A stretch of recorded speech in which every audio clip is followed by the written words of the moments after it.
ಎಲ್ಲರಿಗೂ ನಮಸ್ಕಾರ. ಸವಿರುಚಿ ರೆಸಿಪಿಗೆ ಸ್ವಾಗತ. ನಾನಿವತ್ತು ಒಂದು ತುಂಬ ರುಚಿಕರವಾದಂಥ ಖಾರ ಬಾತ್ ಮಾಡೋದನ್ನು ತೋರಿಸ್ತಾ ಇದ್ದೀನಿ. ತರಕಾರಿಗಳನ್ನ ಬಳಸ್ಕೊಂಡು ಮಾಡ್ತಕ್ಕಂಥ ಖಾರ ಬಾತನ್ನು ತೋರಿಸ್ತಾ ಇದ್ದೀನಿ. ಈ ರೀತಿ ಖಾರ ಬಾತನ್ನು ಮಾಡಿಕೊಂಡ್ರೆ ಖಾರ ಬಾತ್ ಅಂದರೆ ಉಪ್ಪಿಟ್ಟನ್ನು ತಿಂದೇ ಇದ್ದವರು ಸಹಿತ ತಿನ್ನೋದಕ್ಕೆ ಸ್ಟಾರ್ಟ್ ಮಾಡಿಬಿಡ್ತಾರೆ, ಅಷ್ಟು ರುಚಿಯಾಗಿರುತ್ತೆ. ಬನ್ನಿ ಇದನ್ನು ಯಾವ ರೀತಿ ಮಾಡೋದು, ಏನೇನು ಪದಾರ್ಥಗಳು ಬೇಕು ನೋಡ್ಕೊಳ್ಳೋಣ.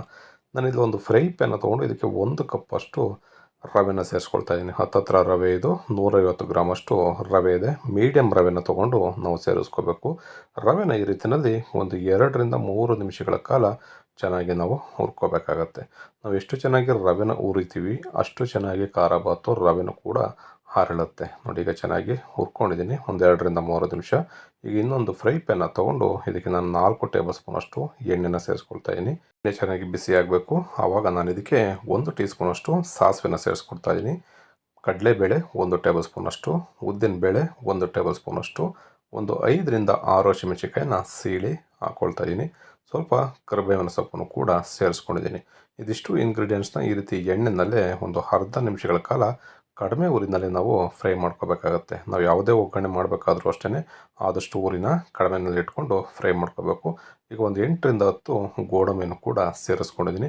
ಗೋಡಂಬಿ ಮನೇಲಿದ್ದರೆ ನೀವು ಸೇರಿಸ್ಕೊಳ್ಳಿ, ಇಲ್ಲ ಅಂತಂದರೆ ನೀವು ಸ್ಕಿಪ್ ಮಾಡ್ಬೋದು. ಗೋಡಂಬಿನಷ್ಟೇ ಸ್ವಲ್ಪ ಕ್ರಿಸ್ಪಿ ಆಗೋವರೆಗೂ ಒಂದು ಅರ್ಧ ನಿಮಿಷ ಫ್ರೈ ಮಾಡ್ಕೊಳ್ಳಿ. ಅದಾದಮೇಲೆ ಒಂದು ಈರುಳ್ಳಿನ ನಾನು ಈ ರೀತಿ ಚಿಕ್ಕ ಚಿಕ್ಕದಾಗಿ ಕಟ್ ಮಾಡಿಕೊಂಡು ಸೇರಿಸ್ಕೊಳ್ತಾ ಇದ್ದೀನಿ. ಈರುಳ್ಳಿನ ಅಷ್ಟೇ ಸ್ವಲ್ಪ ಬಿಡಿ ಬಿಡಿ ಆಗೋವರೆಗೂ ನಾವು 1 ನಿಮಿಷದವರೆಗೂ ಈ ರೀತಿ ಕಡಿಮೆ ಊರಿನಲ್ಲೇ ಚೆನ್ನಾಗಿ ಫ್ರೈ ಮಾಡ್ಕೋಬೇಕು. ಈ ರೀತಿಯಲ್ಲಿ ಖಾರ ಬಾತನ್ನ ಮಾಡಿಕೊಂಡ್ರೆ ಮನೆಯಲ್ಲಿ ಮಕ್ಕಳಿದ್ರು ಕೂಡ ತುಂಬ ಇಷ್ಟಪಡ್ತಾರೆ. ತುಂಬ ಸಖತ್ತಾಗಿರುತ್ತೆ. ನೋಡಿ, ಹೀಗೆಲ್ಲ ಪದಾರ್ಥಗಳು ಕೂಡ ಚೆನ್ನಾಗಿ ಬೆಂದಿದೆ. ಈಗ ಇದಕ್ಕೆ ನಾನು ಅರ್ಧ ಕಪ್ಪಿನಷ್ಟು ಬೀನಿಸನ್ನು ಸೇರಿಸ್ಕೊಳ್ತಾ ಇದ್ದೀನಿ. ಅರ್ಧ ಕಪ್ಪಿನಷ್ಟು ಕ್ಯಾರೆಟನ್ನು ಕೂಡ ಸೇರಿಸ್ಕೊಳ್ತಾ ಇದ್ದೀನಿ. ಅರ್ಧ ಕಪ್ಪಿನಷ್ಟು ಕ್ಯಾಪ್ಸಿಕಮ್ನ ಸೇರಿಸ್ಕೊಳ್ತಾ ಇದ್ದೀನಿ. ಕ್ಯಾಪ್ಸಿಕಮ್ ಬೇಡ ಅನ್ನೋರು ನೀವು ಸ್ಕಿಪ್ ಮಾಡ್ಬೋದು. ಒಂದು ಟೊಮೊಟೊನು ಕೂಡ ಸೇರಿಸ್ಕೊಳ್ತಾ ಇದ್ದೀನಿ. 1 ಇಂಚು ಶುಂಠಿನ ತುರಿದು ಸೇರಿಸ್ಕೊಳ್ತಾ ಇದ್ದೀನಿ.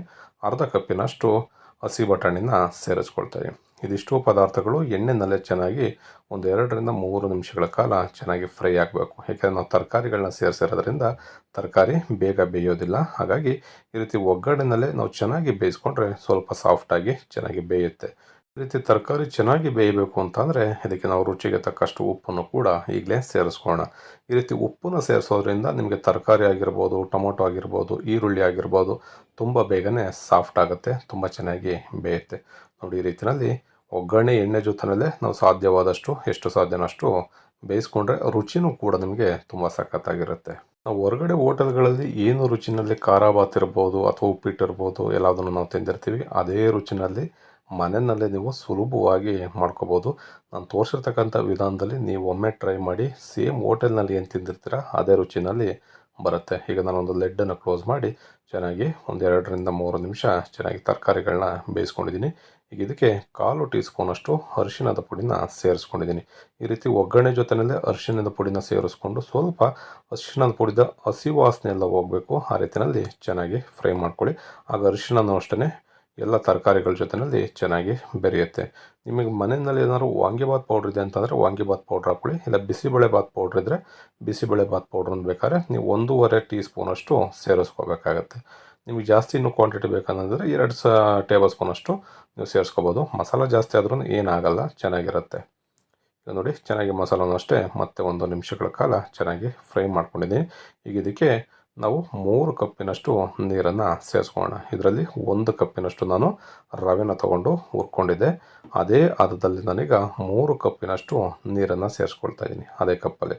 ಈಗ ನಾನು ಬಿಸಿನೀರನ್ನು ಸೇರಿಸ್ಕೊಂಡಿದ್ದೀನಿ. ಆದಷ್ಟು ನೀವು ತಣ್ಣೀರನ್ನು ಹಾಕೋದಕ್ಕಿಂತ ಈ ರೀತಿ ಬಿಸಿನೀರು ಹಾಕ್ಕೊಂಡ್ರೆ ಬೇಗ ಕುದಿನೂ ಬರುತ್ತೆ, ತುಂಬ ಚೆನ್ನಾಗಿ ತರಕಾರಿಗಳು ಬೇಗ ಸಾಫ್ಟ್ ಆಗುತ್ತೆ. ಈಗ ಇದಕ್ಕೆ ಸ್ವಲ್ಪ ತೆಂಗಿನ ತುರಿನ ಸೇರಿಸ್ಕೊಳ್ತಾ ಇದ್ದೀನಿ. ಹಾಗೆಯೇ 1 ಟೀ ಸ್ಪೂನಷ್ಟು ನಿಂಬೆಹಣ್ಣಿನ ರಸ, ಅಂದರೆ ನೀವು ಓಳಲ್ಲಾದರೆ ಒಂದು ಅರ್ಧ ಓಳ್ನಷ್ಟು ನಿಂಬೆಹಣ್ಣಿನ ರಸನ ಸೇರಿಸ್ಕೊಳ್ಳಿ.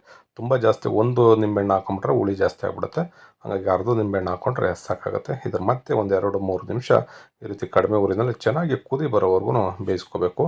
ಅದಾದಮೇಲೆ ನಾವು ಸ್ವಲ್ಪ ಕೊತ್ತಂಬರಿ ಸೊಪ್ಪನ್ನು ಸೇರಿಸ್ಕೊಳ್ಳೋಣ. ಈ ರೀತಿ ಕೊತ್ತಂಬರಿ ಸೊಪ್ಪನ್ನು ಸೇರಿಸ್ಕೊಂಡು ಸ್ವಲ್ಪ ಒಂದು ಅರ್ಧ ನಿಮಿಷ ಬೇಯಿಸ್ಕೊಂಡು ಅದಾದಮೇಲೆ ಕಂಪ್ಲೀಟು ನಾವು ರವೆನ ಸೇರಿಸ್ಬೇಕಾದ್ರೆ ಸಿಮ್ಮಲ್ಲಿ ಇಟ್ಕೋಬೇಕು. ನಾವು ಸ್ಟವನ್ನು ಕಂಪ್ಲೀಟು ಸಿಮ್ಮಲ್ಲಿ ಇಟ್ಕೊಂಡು ರವೆನ ನಾವು ಸೇರಿಸ್ಬೇಕಾಗತ್ತೆ. ಜಾಸ್ತಿ ಕುದಿದ್ರೆ ಗಂಟುಗಳಾಗೋ ಚಾನ್ಸಸ್ ಇರುತ್ತೆ. ನೋಡಿ, ಈ ರೀತಿಯಲ್ಲಿ ಲೋ ಫ್ಲೇಮ್ನಲ್ಲಿ ಸ್ಟವನ್ನು ಇಟ್ಕೊಂಡು ನಾವು ರವೆನ ಸೇರಿಸ್ಬೇಕಾಗತ್ತೆ. ಈ ರೀತಿಯಲ್ಲಿ ಚೆನ್ನಾಗಿ ತಿರುಗಿಸ್ಕೋಬೇಕು, ಗಂಟು ಬರದೇ ಇರೋ ರೀತಿಯಲ್ಲಿ ತಿರುಗಿಸ್ಕೋಬೇಕು. ಇದು ಏಕೆಂದರೆ ನಾವು ಚೆನ್ನಾಗಿ ಹುರ್ಕೊಂಡಿರೋಂಥ ಗಂಟೇನಾಗಲ್ಲ, ಆದರೂ ನೀವು ಚೆನ್ನಾಗಿ ತಿರುಗಿಸ್ಕೊಳ್ಳಿ. ಈ ರೀತಿ ನೀರೆಲ್ಲ ಕಂಪ್ಲೀಟಾಗಿ ಡ್ರೈ ಆದಾಗ ನಿಮಗೆ ತುಂಬ ಚೆನ್ನಾಗಿ ಖಾರ ಬಾತ್ ರೆಡಿಯಾಗಿರುತ್ತೆ. ಆವಾಗ ನಾವು ಇದನ್ನು 1-2 ನಿಮಿಷಗಳ ಕಾಲ ಲೋ ಫ್ಲೇಮ್ನಲ್ಲೇ ಒಂದು ಲಿಡ್ಡನ್ನು ಕ್ಲೋಸ್ ಮಾಡಿ ಬೇಯಿಸ್ಕೊಂಡ್ರೆ ಸಾಕಾಗತ್ತೆ. ನೋಡಿ, ಈಗ ಲೋ ಫ್ಲೇಮ್ನಲ್ಲೇ 2 ನಿಮಿಷ ಬೇಯಿಸಿದ್ದೀನಿ. ಎಷ್ಟು ಸಾಕಾದಾಗಿ ಖಾರ ಬಾತ್ ರೆಡಿಯಾಗಿದೆ ಅಂತ. ಈ ರೆಸಿಪಿ ನಿಮಗೆ ಇಷ್ಟ ಆಯಿತು ಅಂತ ಅಂದ್ಕೊಳ್ತೀನಿ. ಇಷ್ಟ ಆಗಿದೆ ಆದಷ್ಟು ಜನಕ್ಕೆ ಶೇರ್ ಮಾಡಿ. ಹೊಸದಾಗಿ ನಮ್ಮ ಚಾನಲ್ನ ನೋಡ್ತಾ ಇರೋರು ಇನ್ನೂ ಯಾರಾದರೂ ಸಬ್ಸ್ಕ್ರೈಬ್ ಮಾಡಿಲ್ಲ ಅಂತಂದರೆ ಸಬ್ಸ್ಕ್ರೈಬ್ ಮಾಡ್ಕೊಳ್ಳಿ. ಪಕ್ಕದಲ್ಲಿರ್ತಕ್ಕಂಥ ಬೆಲ್ ಐಕನ್ನ ಪ್ರೆಸ್ ಮಾಡಿ. ನೀವು ಒಮ್ಮೆ ಟ್ರೈ ಮಾಡಿ, ಕಮೆಂಟ್ ಮಾಡಿ ಹೇಗಿತ್ತು ಅಂತ ತಿಳಿಸಿ.